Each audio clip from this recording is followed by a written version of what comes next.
today I've decided I want to do a bit collection. Two things. These are important. One, if you're like a bitless crusader, don't yell at me. Okay, we have a difference in opinion. I do dressage. I literally cannot compete bitless. I'm not allowed to, which I do think is dumb. I think it's incredibly dumb, but I'm not allowed to. So here we are. You know, I think there are bits that are bad. I do. I think that there are hands that should not have bits or certain bits. I think like this is a nuanced conversation. This is not the video for you if you are just like anti-bit completely. Okay. Second, a snaffle bit. I want to define it because there is a misconception that a snaffle is only, there is a misconception that a snaffle can only look like this, or, you know, a loose ring version of this. This is pretty much what people think of when they think snaffle, which is correct. This is snaffle. But any bit that does not use leverage is considered a snaffle. No matter what the mouthpiece looks like, if it is not a leverage bit, it is a snaffle. Also, another quick thing, I'm not a bit expert. There are certainly things I need to learn more. I consider myself to be always growing, always learning. And so I am going to give you the information that I have. I'm going to talk about these bits to the best of my ability, but I am not an expert by any means. I have this whole drawer of snaffles here, and then this drawer of leverage bits. So I have a lot going on. I figure though we can start with my bits that are on bridles. These are the ones that I'm currently using either for pasta or training horses or just like to have set up. This one, it's really gross. Actually, I'm so sorry. I just used it on pasta and I need to clean it. But this is a Fager bit. I probably am saying that wrong. It's a German brand. It is their Marcus bit. So it has a locking mechanism. When you pull on the reins, this mouthpiece does not move. When it's relaxed, it moves. And when you pull, it does not. I really like this bit. It's a little stronger than your typical snaffle. Because of the locking mechanism, it does give you a little bit more stability in the mouth. For Pasta, when I first got him, he was very inconsistent in the contact. He still is sometimes. He has his issues. But when I first got him, like he was younger, he was 7. He had been a jumper his whole life. He didn't have great flat work. This bit was really helpful for him. The other bit I have on my bridle, this is my show bridle for Pasta for dressage, is this Steuben lozenge. This one is just totally normal, moves freely. It's a little bit thicker, but nothing wild or crazy. And it's curved to the horse's mouth. I love this, but I actually have 2 of these. It's definitely a little bit on the gentler side of metal bits, right? It's a loose ring, it has the lozenge, and it's pretty thick. Sometimes I do find it's a little bit unstable for horses that need a little more stability. The lozenge does also tend to have that effect because it makes it have some more movement in the mouth. But Pasta goes so well in this bit. I love it. Also, I had a horse psychic do like a reading on Pasta, which jury's out if like that's real, if I believe in it, honestly. But he told the psychic that he really likes this bit, which I thought was interesting. I'm going to go now on cheek piece. So these are all of my loose rings. The first one I have is this plain Happy Mouth Mullen loose ring. This is what I used on Beckham, and I have this one as well. So this is the first one I bought for him, but in dressage you cannot have a mouthpiece that has like curves or anything like that or twists. So this actually is illegal in USDF dressage. When I found that out, I got this one. He was such a funny horse. He really is, because he is sensitive, but he's also very strong. So really for him, it was all like going back to basic training and, you know, working on him having breaks. The bit wasn't the issue. It rarely ever is. And so really what he enjoyed was just having something very plain like this because he was so sensitive. So this is what I used on him. There was a time that I rode him in a double bridle, and then I stopped doing that because I realized like it wasn't working for him. But this was the Berdoon I had for him, which is also a Happy Mouth. Although this one has a bite mark in it. This wasn't from him. I actually let somebody borrow it and their horse did it, but that's fine. Like, it was after I stopped using it on him anyway. I actually need to throw this away because now that it has that, I'm not going to use it. It's very possible that this could pinch a horse or stab their tongue. Public service announcement. If you use Happy Mouth bits, very important to check them regularly because they will get chew marks and stuff like this, and then they'll get sharp edges. Sometimes if it's less severe, you can just file it down with a nail file, but for this one, it's gone. The next one I have is this Mylar. I don't even remember why I got this. This is just the plain one. It's not ported at all, just like that. I honestly, one, am not educated on the Mylar situation. I don't know enough about the mechanism to really tell you like how they work. I do like that they're curved to the horse's mouth. I think that that's nice, and I would imagine the horse likes that. They do also lock backwards a little bit, so I would imagine that gives the horse more stability in the mouth. However, I really don't know a whole lot about Mylars, and I don't really use them. This just kind of has been sitting here. I honestly don't remember the last time I put this on a horse. So if you know a lot about Mylars, let me know. Next, I have a variety of tongue relief loose rings. So the first one that I had was this one, which is the Metal Bombers tongue relief loose ring. And I started using this on Pasta. It was given to me by somebody who didn't want it anymore. And I put it on Pasta because he definitely has a thick tongue. He definitely leans on the bit and kind of just like goes like this. And so having that little bit of a port can help with that. And he did actually go very well in it.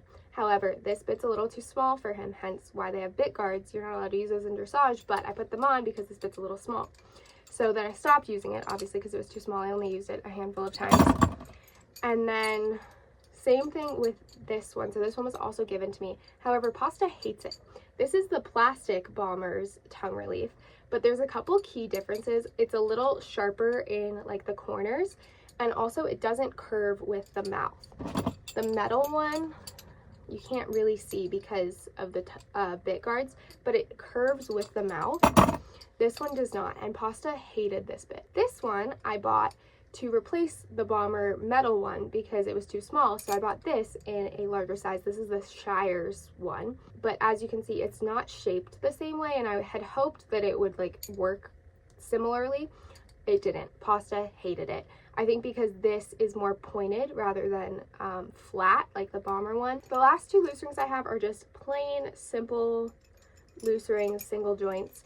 This one is wheat iron, I think. That's why it's darker. And then this one is literally just a completely plain loose ring. Next, we're going to dive in to egg butts and D-rings. This first one, I wanted a little bit more stability on the cheek piece in comparison to the Steuben loose ring that I showed you guys earlier, because Pasta really liked that. So I went and got this one, which actually I think was just from Amazon. It was like an Amazon random brand, which in the pictures looked very similar, but there are some differences. The joints here, it goes in a lot more, like it has more of like a point into the joint, and then it goes up. And then your lozenge is a little bit pointy as well. Pasta hated this. He hated it. He loves the Steuben. Goes great in it. Hated this. The next one I have, I've literally had for probably 5 or 6 years. This is just a plain egg butt with a French link. Now I got this originally when I first started doing dressage. I didn't know that French links are illegal. In case you don't know, in the US, USDF dressage, you cannot have a French link. You can have a lozenge, you can have a French link, and the difference is your French link is flat. See that? It's more of like a dog bone shape. Your lozenge is something like this that's rounded. So I literally never use this, but I keep it around. Next, I have two Fager egg butts. This one, I'll put the names like here because I don't remember them. It has an upward locking mechanism. I don't know if you can tell, but that's a little bit kind of ported. So I got this because they were like having a sale. And this one I thought maybe would be kind of a jointed, similar but jointed version of the Bomber, right? Because it's a little upward, it has a little bit of tongue relief right here. Pasta didn't hate it, but he didn't go great in it. He got a little heavy, and I don't know what the reason for that was, but it wasn't my favorite. Not terrible, not my favorite. My other Fager egg butt, I actually used this one for quite a while. It's disgusting. Again, it's a little bit ported in the middle. I don't know if you can really tell, but the way that it sits in the mouth is a little more up in the middle. So there's a bit of tongue relief, but there is no locking anywhere. And then I have this Mylar, which I literally have never put on a horse. I don't know why I have it. I don't know where it came from. Then I have this one. This I got from Etsy. Hello, do you mind? It is obviously ported. I got this a few months ago when I had returned to the bomber, the metal bomber that I showed you earlier. When I had returned to that for pasta, he liked it. It was going well, but it was, again, too small. I ordered this because I wasn't prepared to drop over $100 on a bit at the time. Still not poor. But I couldn't tell in the picture that it is not curved to the mouth. And he does not like it, and I think that's why, because the port is pretty similar. So I would imagine it's because it's not curved to the mouth. The last egg butt I have is just this plain single jointed with the blue sweet iron or whatever this is. Nothing too great. On to D-rings. I have this one. This is a little pony bit. It has the little rollers. Again, honestly not really sure where this came from. I would imagine from back in my raisin days, but I don't really remember. Haven't used it in a long time. This one is weird, and I actually forgot I had it until I started talking in this video. It has a flat tongue piece. This was given to me, and I honestly don't know the purpose of it. I haven't ever put it on a horse. I need to look more into this. It's by the brand WTP. The next one I have is one that I literally have never used. A Segunda. So I have used this kind of bit before, just not this specific one. Way back in the day, I was riding a horse in one of these. This was probably 3 or 4 years ago. She was very strong, she was very heavy, and when I got off, her tongue was bleeding because these points are so sharp that she had like rubbed her tongue raw. I had rubbed her tongue raw. Honestly, it was my fault. Poor riding on my part, and honestly, I should not have had this kind of bit in my hands at the time, but I did. Now I know that. Obviously, back then I didn't. This is an extremely severe bit. It has pressure here, and it's a very sharp pressure from these corners. It has roof of the mouth pressure. I hate these. I don't know why I still have it. I think because I don't want anybody else to have it. The last one I have is this French link, and it's also, you can't really tell, but it's also a little bit twisted on the sides. Not my favorite. However, I did put this on Pasta when I got him, or a while after I got him, to jump, because it gave me just a little bit more oomph. But he doesn't do very well in a leverage bit. He gets behind. So this was kind of the middle ground, I guess, but it is a little aggressive for sure. And then we have our full cheeks. This one was a favorite of Pasta's for a while. This one is a Steuben as well, and it has the copper link in the middle. It's a little bit shorter in terms of the cheek piece. And when I got Pasta, or shortly thereafter, I like to ride him in a full cheek because his steering wasn't the best. And if you don't know, this is kind of to help push them over and enforce your rein aid on their cheek to make it a little more clear. That's kind of the idea behind them. Next I have this one. This one's literally just completely plain. As you can see, it's a little bit bigger on the cheek pieces. Next one I have is this one, which is just a French link version of that plain one that's just very basic. Lastly, I have this, which is a Fulmer, which is kind of a full cheek, obviously, but it also has loose rings on the side. I don't know entirely what the purpose of that is, to be honest with you. I need to do more research on that. I bought it because I was at my local tack store, and they have like a consignment area, and it was there, and it was like $15, and I was like intrigued, so I did buy it, but I haven't really used it. The last group of Snaffles that I have are these Bouchers, Bouchers, however you want to say it. Now these are controversial to if they're actually Snaffles or not, because they do have this top piece which connects to the bridle, and typically if you have a bit where part that the reins connect onto and the part that the bridle connects onto aren't the same piece, that would be considered like a leverage bit. However, these are dressage legal, so that's why I kind of include them in the Snaffle category, because they are legal in the lower levels where Snaffles are only allowed. So this one I have here, I like this one. Honestly, again, I don't have the clearest understanding of how these things work. When I first started doing dressage, I was told to use one on my lease horse because he was a little tough to get around, and I know now that that's a training thing that you have to work through, but I didn't know it then.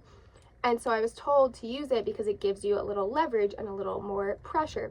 However, recently, not super recently, a year or two ago, I learned and read that, hello, that it actually decreases pull pressure, because when you pull downward or back, it kind of opens up here and relaxes the cheek pieces of your bridle and relaxes the pull. It actually takes away pressure. But that makes sense to me, but it's the opposite of what I have been told previously, so I don't know. I need to do more research.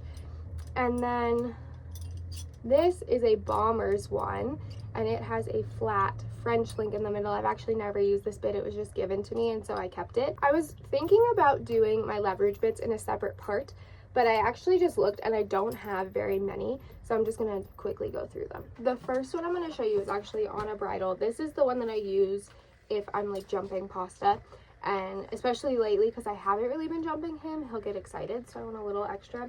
This is a bevel, which is also a kind of gag. It's just a plain single joint in the middle. I tried him in a French link version of this, or a lozenge version, and I hated it. So this just gives you a tiny bit of leverage. It's just a little bit here, and then instead of, because it is a loose ring, right, but then you have these pieces, so your rein cannot move. You see that? So it gives you a little more stability and leverage on the cheek piece. So it just gives you a tiny bit extra. For Pasta, it's perfect because I can't ride him in a real leverage bit. He doesn't respond well. He doesn't need it, and he gets behind the vertical. So this is perfect for him. This is Beckham's Weymouth, just a plain happy mouth. Again, stopped riding him in a double because it didn't work for him, but just have this in case, you know, you never know. This is a Hack-A-Bit. This goes on the nose. This goes obviously on the chin, and then this obviously goes in the mouth. So this combines the pressure points of a hackamore and a bit, and then it also has some leverage here. It is pretty aggressive. I used this on Beckham when I jumped him. If you don't remember Beckham, you don't know anything about Beckham. He was a Grand Prix jumper, then he broke his foot, and that's why I ended up with him. But he would like really get into jumping. He would run at those jumps. Loved the commitment, but also he would just like tune you out. And again, this is something that I now realize is a training issue. I even kind of knew it back then. However, I didn't fix it, and I should have. Granted, I did do a lot of work with him to help address the things that he would just like run through your hand, and I did a lot with him to address that, and he did get much better. Over jumps though, he would still get strong. The other thing with Beckham is if you held too much pressure, he would run against you more. So with this, I was able to check in and out and have it really mean something without having to hold all the time. So that's the main reason this worked well for him. Let's talk about Pelhams. I have a few. This one is just a rubber single joint, and it has a pretty short shank. This one, obviously I've never used, is also a rubber single joint, but it has a longer shank. Then I have this rubber ported Mullen Pelham, and this one has an even longer shank. And then I have a plain metal single jointed Pelham with a shorter shank. When I showed Pasta in the Hunters a few times, this is what I used on him. Wasn't the greatest, but like when I would take him to shows, he would get a little amped up, so I needed a bit more. The last one that I have is this Elevator. It's a Happy Mouth. This was also Beckham's. Elevators are a toughie for me because I do find them very useful in certain situations. However, I think a lot of people don't understand how they actually are used and what the mechanics of them are. They really should be used with a curb chain so that they can't over flex like that. I don't know if overflex is the right word, but you know what I'm saying. And really you should be using it with two reins just like you do a Pelham, because this would be your snaffle rein, this would be your curb rein. Okay, that is all for this video. I hope you guys enjoyed. If you have any questions, let me know. But also, if you know more information about those bits that I said I didn't really know about, let me know, because I'm always trying to learn. Thank you for watching. I will see you guys next time. Love you all.